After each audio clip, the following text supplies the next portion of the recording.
Bom dia, povo abençoado do Senhor. Vamos para mais um estudo. Números capítulo 21 ao capítulo 24. E agora o povo de Israel faz um voto ao Senhor, que se Deus entregasse os inimigos ali, os moradores, eles destruiriam totalmente as suas cidades. Por que destruir totalmente? Por causa da idolatria, para que eles não se contaminassem no meio daquele povo e voltassem às mesmas práticas que eles já tinham saído delas durante todo esse tempo de peregrinação no deserto. E agora o povo reclama, murmura contra Moisés e contra Deus. E diz por que Deus tirou eles do Egito para morrer nesse deserto onde não tem pão nem água, e eles já estavam com fastio do maná, e chamam o maná de um pão vil. E a ira de Deus se acende, e Deus começa a mandar serpentes abrasadoras que picavam o povo e matavam aquelas pessoas. E o povo clamou a Moisés, e Moisés clamou ao Senhor. Essa passagem é uma passagem muito interessante, usada por muitos para justificar a idolatria, a fabricação de imagens. Porque Deus manda Moisés fazer uma serpente e colocar no haste de bronze, e todo mundo que olhasse para aquela serpente seria curado do veneno daquelas serpentes abrasadoras. E quem é incauto, quem não conhece da parte cultural do Egito, não entende isso, porque no Egito havia duas serpentes, uma boa e uma má. Uma delas era boa, da cura. Você fala, pastor, onde tem essa serpente hoje, né? Onde que a Bíblia diz isso, né? Você vai ver os dois magos do faraó, né? Eles lançam dois bastões, cada um vira uma serpente. E se você olhar, por exemplo, na máscara mortuária, né, de Tutancâmon, você vai ver uma serpente na máscara mortuária dele. Outra curiosidade é nos aventais de médicos, de todos da área de saúde, vão ter uma serpente enrolada num bastão. Olha que coisa. Não é por causa da Bíblia não, tá? A serpente enrolada no bastão dessas pessoas vem do deus grego Esculápio ou Asaclépio, que é o deus serpente da cura. Então essa cultura ela está enraizada no nosso meio hoje. E na época de Moisés também estava enraizada na cabeça daquele povo. Eles estavam acostumados com a serpente. Então Deus falou, põe a serpente na haste, e quem olhasse para ela seria curado. Mas serpente na haste cura alguém? Leia João capítulo 3, verso 14. Jesus fala o seguinte, assim como Moisés levantou a serpente no deserto, importa que o Filho do Homem seja levantado, para todo aquele que nele crê, não pereça, mas tenha a vida eterna. Jesus não é a serpente, Jesus é o Cordeiro, Jesus é santo. Mas a Bíblia diz que Deus fez ele maldição no nosso lugar. Olha só, Gálatas 3,13 diz, Cristo nos resgatou da maldição da lei, fazendo-se ele mesmo maldição no nosso lugar, porque está escrito, maldito todo aquele que for pendurado no madeiro. E a minha salvação, para eu ficar livre do veneno da serpente, do pecado, da morte eterna, de Satanás, eu tenho que olhar para a cruz e reconhecer que ele pagou a minha dívida, ele se fez maldição no meu lugar, ele tomou sobre ele todos os meus pecados, e quando eu olho e creio e vejo, eu sou curado do veneno de Satanás. É interessante a simbologia, é interessante a cultura, né? Por isso eu te convido a fazer um seminário online, né? Vamos começar um seminário no março, dia 11, e também começaremos um curso, né? Versículo por versículo do livro de Daniel, na segunda-feira. Todos os dois são fechados, né? Todos esses cursos e o seminário também, para você entender e aprender essas coisas, né? Que eles não ensinam nesses seminários teológicos comuns, porque eles têm muito compromisso com o progressismo, com a religião da sua igreja, né? Com a cultura religiosa, e você perde muito da Bíblia, perde muito daquilo que Deus está falando e está ensinando. Então, quando o povo começou a morrer, né, Moisés colocou essa serpente na haste, e quem olhasse para ela era curado imediatamente do veneno da serpente e não morria. Leia de novo João 3, Evangelho de João, João 3,14. E hoje, se você ainda não olhou para a cruz e não reconhece Jesus como seu único e suficiente Salvador, creia. Naquela cruz ele pagou a sua dívida de pecado, indiferente do que você passa hoje. Se você entregou a sua vida para ele, você é filho de Deus. Se você reconhece ele como seu único e suficiente Salvador, ele pagou a sua dívida. Permaneça no caminho estreito, permaneça na oração, na comunhão, permaneça sem praticar o pecado, permaneça imitando Cristo, e no dia da sua partida do arrebatamento, você vai morar com ele. Creia nisso, não abra mão disso, e você vai subir. E agora Israel manda recado para passar no meio das terras de Seom, né, de Og, e eles não permitem. Israel parte para cima e vence aqueles povos, né, e conquista suas terras. Ou seja, Israel já começa a conquistar a terra do lado direito do Jordão, onde é hoje a Jordânia, né?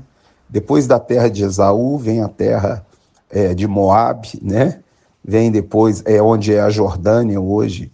Israel também vai conquistar os moabitas. Então vamos prosseguir no nosso estudo. Israel, então, ele vai vencendo ali os seus inimigos, porque Deus estava entregando nas mãos. Nós temos que aprender uma coisa: a vitória sobre os nossos inimigos é porque Deus nos entrega. Lembrando que os nossos inimigos, esses povos, tipificam castas de demônios, porque nós não lutamos contra carne nem sangue, leia Efésios 6,12. E assim como esses povos tinham os seus territórios, demônios são territorialistas. Quando Jesus expulsa o demônio do gadareno, ele implora para Jesus: não nos tire desse lugar, permite-nos ficar nesse lugar. Em Gadara, ali havia idolatria, ele tinha o direito legal de ficar ali. Então, o que nós estamos vendo aí é um sincretismo, é como se diz, uma repetição. Os inimigos físicos de Israel são inimigos espirituais da igreja. Você vai ver que Moabe, como que ele vai atacar Israel. E hoje na igreja, esse espírito moabita, são mulheres seminuas cantando, mulheres que estão enxertadas dentro da igreja, né? Como a gente vê uma ex-prostituta que virou prostituta de novo, escreveu livro, falou que Deus curou ela, e agora ela criou uma igreja de prostituta, uma igreja cristã de prostituta. Isso é o espírito de Moabe. Isso é como Moabe vai atacar Israel, você vai ver daqui a pouco.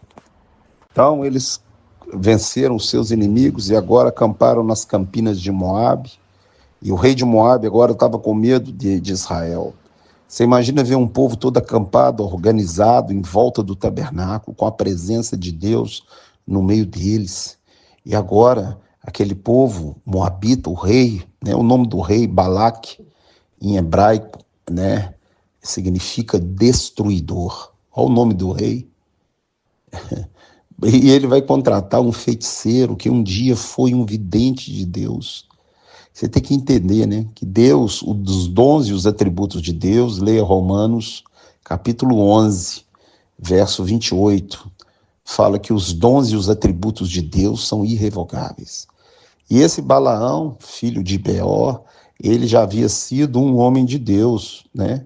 E ele tinha o dom que Deus tinha dado. Só que ele estava usando o dom que Deus deu para ele, não para usar em benefício do povo de Deus, mas para ganhar dinheiro. Hoje no nosso meio tem muitos Balaãos, pastores que receberam dons, presentes de Deus e se corromperam e continuam com o dom, porque o dom ele é irrevogável. Só que a salvação deles está comprometida. Por que está comprometida? Leia 2 Pedro 3, você vai ver o que Deus diz sobre a blasfêmia do Espírito Santo, né? Pessoas que fazem o que Balaão fez, não tem solução mais.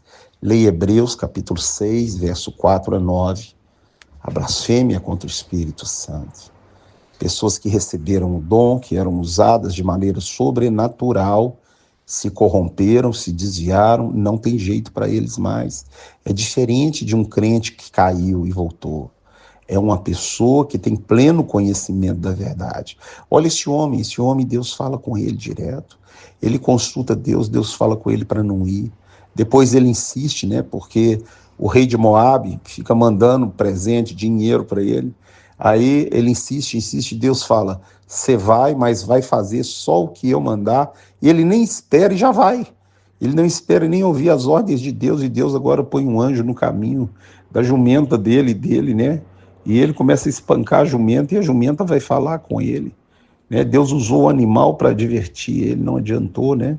Então Deus permitiu que ele fosse. E ele vai, e Deus fala, você vai fazer só o que eu te mandar. Ó, Deus, ele manda no diabo, ele manda em tudo. Deus é Senhor absoluto de todas as coisas. E agora eles vão subir o monte, ele vai fazer oferendas, né? E vai consultar o Senhor, querendo amaldiçoar o povo de Israel. E Deus vai falar, contra esse povo não vale encantamento. E ele vai para um outro monte, de novo, tenta a segunda vez. Deus fala, aquele que Deus abençoa não tem como amaldiçoar. E pela terceira vez, ele sobe um monte muito mais alto, né? E a Bíblia diz, Números 24, que o Espírito do Senhor veio sobre ele, ó. E ele abençoou aquele povo. E ele ainda vai profetizar a estrela do nascimento de Jesus. Números 24, 17, fala assim, vê-lo-ei, mas não agora, contemplá-lo-ei, mas não de perto. Uma estrela procederá de Jacó, e um cetro de rei de Israel. Ele profetiza a estrela do nascimento de Jesus. E por fim, ele vai embora, mas ele deixa algo perigoso, né? Ele vai juntar com o rei e vai ver outra forma de atacar o povo de Israel. Nós vamos ver isso no próximo estudo. Então, essa bênção que ele dá no livro de Números, ó, como que Deus usa um homem desse? Você vai ver que o Espírito do Senhor veio sobre ele, Números 24, 1 e 2, e ele vai abençoar o povo de Israel. Só que o inimigo não desiste. E no próximo estudo, você vai ver como que os moabitas vão atacar o povo de Israel. Porque esse mesmo ataque, ele acontece na vida de muitos pastores, de muitos membros de igreja, né? Hoje nós temos pastores que estão no terceiro, no quarto casamento. É um guia cego levando as ovelhas todas para dentro do abismo. Leia Timóteo capítulo 3 e Tito capítulo 1 e 2. Pastor tem que ser marido de uma só mulher. Ele só pode casar de novo se ficar viúvo. Que Deus te abençoe e te dê um dia abençoado. Até o próximo estudo. Fique na paz em nome de Jesus.